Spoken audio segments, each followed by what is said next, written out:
Hi, welcome to my first LinkedIn Live.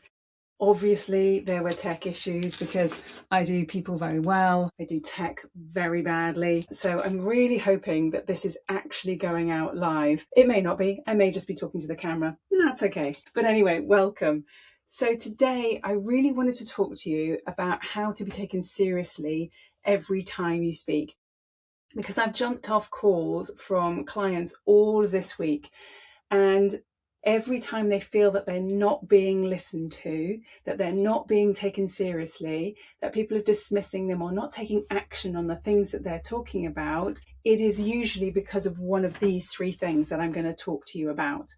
And when we don't have those three things in place, then we aren't going to be taken seriously. Our listeners are not going to react to us. They're not going to take the action that we want them to take. So most of my clients are amazing business owners. They know a huge amount about their stuff. They can really help their clients transform. And yet they're not getting the business. They're not driving action when they speak. So this will be one of these three reasons is going to be the reason why. So if that's true for you in your business, this is probably going to be the reason why. So there'll be one of these areas. Now, there are three areas, and I like to think about this in terms of a stool. So we need to have all three legs of that stool to be the same length, the same robustness, because otherwise you're going to have a slightly wonky stool, and you sit on it, you're going to slide off in a pretty inelegant way. So the same goes for when we're speaking. We need all three of these elements to be here and to be there in equal quantity so that that stool, that message is nice and even, is really going to land with your audience. So by the end of this live today, you should be able to figure out which bit of your stool is not as robust as the others, and or which leg is a bit too long. So which one are you relying on a bit too hard? You're hoping it's going to do all of the work, and actually it is meaning you're not getting taken as seriously. You are not getting the action you want from your audience after you finish speaking. So there are three C's. So the first one, and always the first one, is clarity. So I hope you can read it. The light's kind of shining off my board a little bit. But the first one up here is clarity. Clarity is absolutely critical, right? If we're not clear in our message, if we're not clear in why we're there, then everything else starts to unravel. So there's three areas of clarity that you really, really need in order that people take action after you've spoken. So the first area is always, and when I say always, I really, really, really mean always and forever you. If you don't have clarity as to why you're there, why you are the person to be talking to them about this stuff, whatever that is, and that could be AI, I'm just thinking about some of my clients, AI, bread making, genomics, geopolitics, it doesn't matter. If you don't know why you're there, if you don't believe in you as the expert in this space for these people, your body, your breath, your voice, the words you choose, your tone of voice, the way that you gesture, all of that will leak out to your audience in that sense of, who am I to be telling these people this? And that can go from like really quite profound to very subtle. So we really have to be robust and clear about why we're there. Why am I the expert to be talking to you about this? Now, I could stand here and I could say, well, I've an undergraduate degree in in speech and language therapy. I've got a master's degree in voice coaching and training, and I worked in business for 10 years.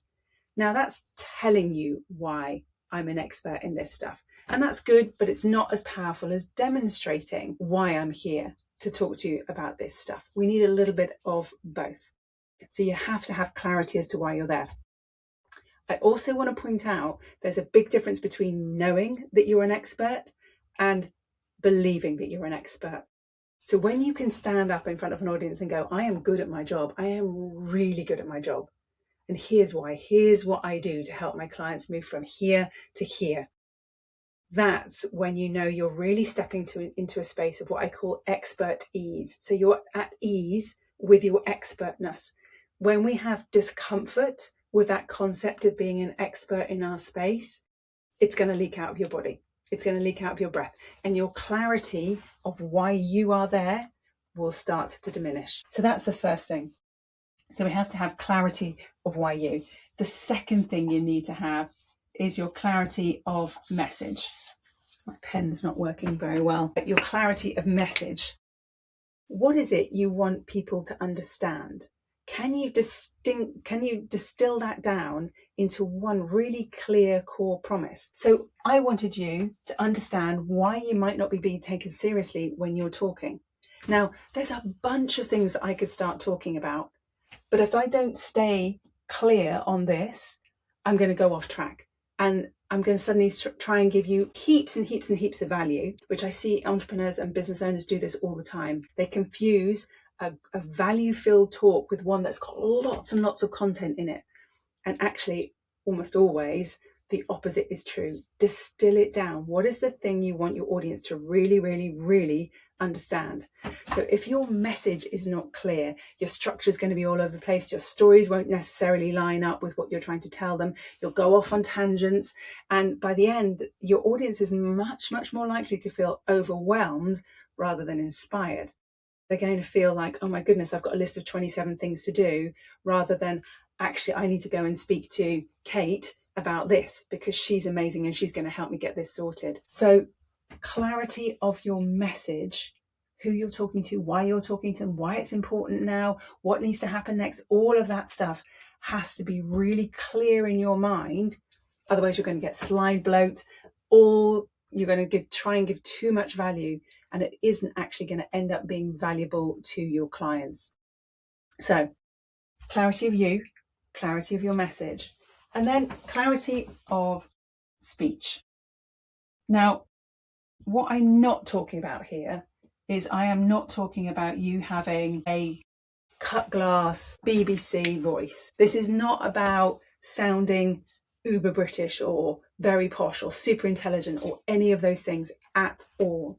It's about sounding as clear as you can possibly be in your voice. Now, for most people, that means pacing and pausing. Even really good speakers still struggle a little bit with pacing and pausing. So if you are talking very quickly, it's very difficult for your audience to absorb. If you're not articulating enough and you're not moving your jaw enough, it may be quite hard for your audience to understand. Microphones, if you're given a microphone, are only going to amplify what it's given. So if it's given kind of slurry, fast speech that doesn't pause enough, that's all it's going to amplify. So we really need to make sure it's clear as possible, that you slow down when you need to, that you speed up when you need to, but it is clear for your audience. So your speech is really, really critical. So that's the bit around clarity. We need that clarity of you, clarity of message, clarity of speech, in order that your message has an opportunity to land with your audience and be remembered by your audience as well. So just have a think. How is your clarity? Are you absolutely 100% believing that you're the expert? Are you super clear? This is the message that I need to deliver to this audience. And are you clear when you're speaking? Do people ever say, sorry, say that again? Or do they joke about you speaking too fast, or any of those kinds of things? So which bit of clarity do you need to work on to really improve your chances of being taken seriously and the chances of your audience actually taking action after you've spoken? Okay, so I'm going to whiz over this side and start to talk about connection. The connection is the second leg of our stool, if you like. And the first bit of connection that we really, really need is you again. So what do I mean here? What do I mean about being connected to you? Well, most of the people that I work with, when I start working with them, we get together. Most business owners I would describe as being quite inside our heads, right? We're always thinking, we're coming up with our new ideas. We're like thinking about processes and delivery and clients and content and all these things and finances and all that stuff. We're often inside our heads. And as a generation, we're also quite inside our heads. You know, we're scrolling all the time. We're reading on devices. We're working on devices. We exist in a sort of cognitive space. And we've begun to forget that our body is part of our communication tool. And we're a little bit disconnected from it. So we aren't aware of what we're doing with our body. We're not intentional with what we're doing with our body. Now, if I go back to this bit over here, this clarity piece, if you are in any way, shape or form thinking that you are not the right person to be delivering this message, you're going to be even more disconnected from your body. You're going to be in your head because your imposter work thoughts are going to be raging away, and this will get forgotten. Now this, your whole body, the way you walk, the way you breathe, all of that stuff communicates a message to your audience. So if you are, you want to be intentional about that message. So if you are not aware, not intentional of your body, it's going to be very hard for you to connect with your audience. If there's too much noise up here, it's like an invisible barrier gets created between you and your audience. I don't know if you've ever seen this, but I had a client recently who would learn her script, and you could see her reading her script in her head to when she was speaking to her audience. And so she was sort of glazed over. And so she was very disconnected from her audience, and she was disconnected from her own body. She didn't know what she'd done with her body by the end of it. So we really need to create a connection, a whole mind-body connection with ourselves before we do anything else. Now, the second bit that you need to be connected to is them.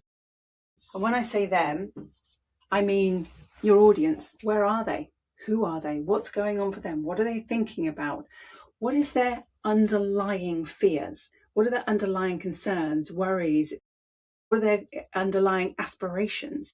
Like really thinking about them, not as a mob or a mass, but as individual human beings. Because that's what they are. They're individual human beings with individual desires that will probably, given that they're all of a particular kind, usually, have some degree of connection. So really thinking about them, what's going on for them. Now, if you're not connected to yourself and you've got a huge amount of noise going on here, it is going to be very difficult for you to connect with your audience when you're talking, because you're too worried about you and you're not thinking about them. So you'll probably start with an introduction about you, not where they are. So when we start to connect with our audience, we can actually see what's going on. We can watch them. We can see them disengage. We can see them lean forward. We can see them frown. We can see them nod. So we know where we are with them. They know, you can see where they are with your content. Do I need to speed up? Slow down? Do I need to lean more into that story? Do I need to get a move on? What is going on for them? When we're really connected to our audience, we have the ability to kind of go, oh, I've lost you. What's going on? What are you thinking about?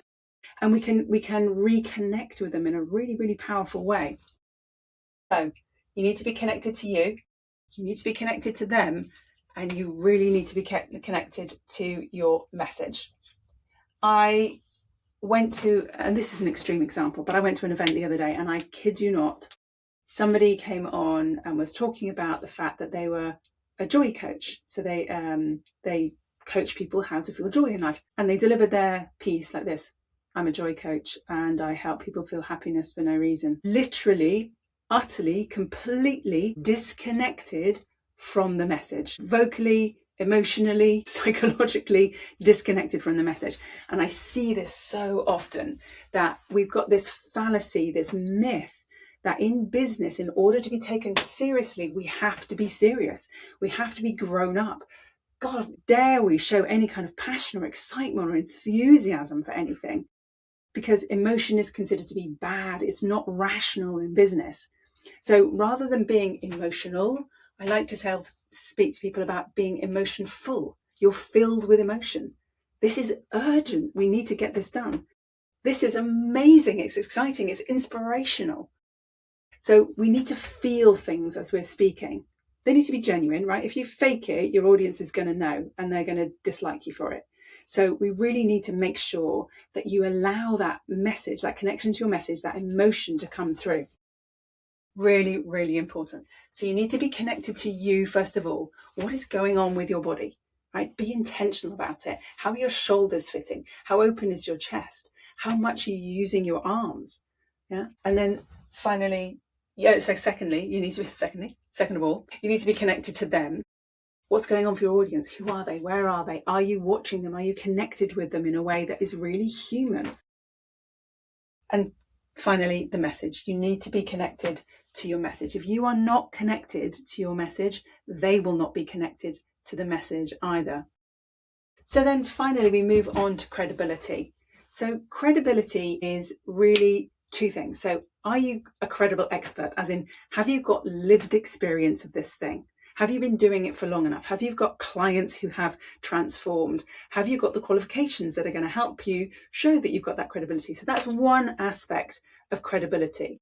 That's sort of what I would describe as like your lived in credibility. Like, are you genuine? Are you genuinely good at what you say you are? The second part of credibility is the in the moment credibility. So that's literally how you show up on stage. What are you doing? When I say on stage, I mean, you could be on a carpet in front of 10 people, or you could be on a stage in front of thousands.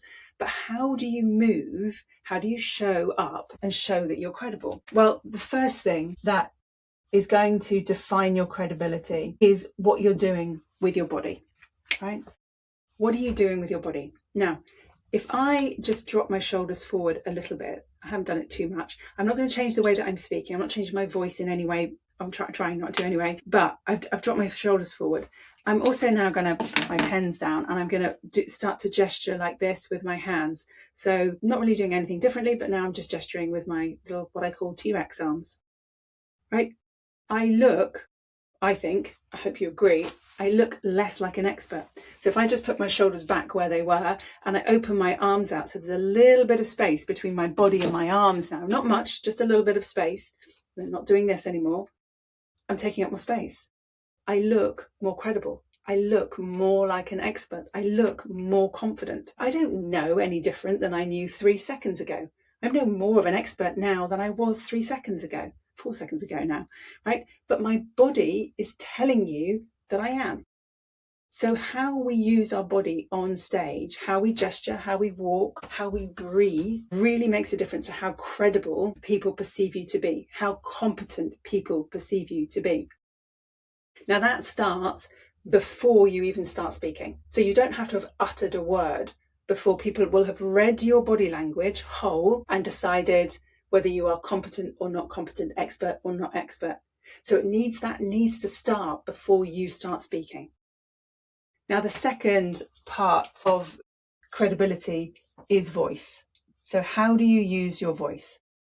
So if I'd got up here and I started talking this live and I just kept talking and talking and talking and I spoke really, really fast and I didn't have any pauses in it at all and I just kept talking and talking, I talked about clarity and connection and credibility and until I literally ran out of breath and had to go and then did it again, you would pretty quickly tune out, dismiss me as an expert, and certainly not see me as somebody who was competent, right? Because my voice, the way that I'm using my voice is saying, I'm dismissing me because I'm moving really fast. So you have permission to dismiss me as well. You don't need to keep listening to me because I'm not really taking myself seriously. So the way that we use our voice is really, really important. Now, that's going to include things like pace and pause and emphasis and storytelling and analogies and tone of voice and how we combine our tone of voice with gesturing so that it makes sense. We're not sending out these mixed messages to an audience. It's really, really clear what we mean because the tone of voice and the gesture fit together really nicely. So, but we have to be incredibly intentional about that. And if we're not connected to ourselves and we're not clear about what we're trying to say, that becomes impossible. You're just literally masking, you're just sticking things on the top in the hope that it's all going to hang together and work. So you've got to be credible with your body. You have to be intentional and be able to choose how to use your voice. Now, the final thing is really about a balance, and it's a balance between emotion and logic. Now, as I said, in business, we think that we have to be terribly serious and we can't have too much emotion. But actually, all humans make decisions based on emotions. If you don't believe me and you've ever bought a house or a car, you will have probably visited that house or that flat or whatever it was once, maybe twice, and spent the most money you spent in your whole life, right? You did not make that decision rationally. You made it emotionally because you could see yourself living there. You could see your kids going to the schools. You could see you making friends. You could see the coffee shop and you It's right. It was an emotional decision that you rationalized afterwards. everybody buys emotionally. And then we rationalize it and go, oh, I did this because da da da da da da da da. Right? So if your presentation does not have emotion, if your talk does not have emotion, doesn't have you in it, then it isn't going to land with your audience. So what I see, I would say 99% of business owners doing whenever they deliver a kind of authority talk, one that positions them as an authority, they lean in way, way too heavily on the logic. This is why I'm here. They start telling you why they're an expert. I've done this, and I've done that, and I've done the other. This is how they've structured their presentation, so it's really clinical and empirical, and there's lots of data and proof and proof and proof and proof and proof and proof. And actually, I don't care. So by the end of it, I just don't care. So I'm not going to make a decision. I'm not going to take any action if I don't care. So when we lean too heavily on the logic, it goes wrong. When we lean too heavily on the emotion, it's lovely and everyone has a really nice time and like, wow, she's so cool. I really like her. And nobody takes any action because there's no logic in it. So it has to be a balance of those two things. And if I had to choose an order in which things go, I would say emotion first. So we have to have emotion because that helps us connect with our audience. Once we've connected with our audience, the barriers come down and then they're much more open to logical discussion. So it has to be a balance of those two things. You cannot logic your way or logic anyone into making a decision, but you can emotion them into caring to make a decision and then back it up with logic. So your credibility will be based on those three things: how you use your body, how intentional you are with your voice, and how well you balance emotion and logic. Without those two things, or without those three things, your credibility is going to be dismissed. And like I said, you do need to have all three of these things, because if you don't have all three of those things, you're going to miss out somewhere. So if you've got clarity, if you have clarity and you have connection, then people are going to absolutely love you. They're going to love you, but they're not going to hire you because the credibility piece is missing. If you've got connection and credibility, you're very likely to be admired, but not hired, right? They're not going to book you because there's going to be that sense of, wow, amazing. She's really inspirational, but not really sure that it's for me. Where do I fit in here? Do I feel like you would hold me? And then if you've got credibility and clarity, you're going to get high respect. But again, is that sense of trust is missing. So we really have to have all three, because when we have all three, that's probably when you're turning up in your most authentic version of yourself. And that's when there's high trust, and that's when they're going to take you seriously, and when you're going to get hired or booked or paid, whatever you want to think about it. So, but we have to have all three of those things. So really what you want to have a think about is where is it working for you? What's going on with the clarity piece? Are you really super clear about you? Are you really super clear about your message? Is the way that you talk really super clear? Connection piece. Are you fully connected to everything that your body is doing, and are you utterly intentional about the way that you use your voice? Are you connected to them? And are you connected to your message? Right? This is really, really important. If there's no emotion and we're not connected to anything, nobody's going to make a decision. And then the credibility piece. How are you using your body? What narrative is your body telling your audience? How are you using your voice? Is it super intentional? Can you be very intentional? So for instance, if I wanted to get the sense that I was about to tell you a secret, something that was really, really critical, that's going to make all the difference, I'm going to come forward and I'm going to lower my voice, utterly intentionally drawing you in to something I want to share with you. Right? So if we could be super intentional about the way we use our voice, more credible. Are we balancing logic and emotion? Making sure that we're not using logic as a crutch, because we've been taught through school, through business, sensible, logical, that is what gets us to the decision. Not true. Emotion gets you to the decision. Logic helps rationalize the decision. So when you've got all three, high trust, high likelihood of being taken seriously, higher likelihood of being booked. So I hope that was really useful for you. If there are topics that you want me to cover around communication, delivering your authority talk, building presentations, storytelling, all of that stuff, that is my jam. Love talking about it, as you can probably tell. So very happy to have you let me know what you'd like me to talk about. I have got a list as long as my arm of things that I'd love to tell you, but I would like some thoughts and ideas from you guys if that is helpful.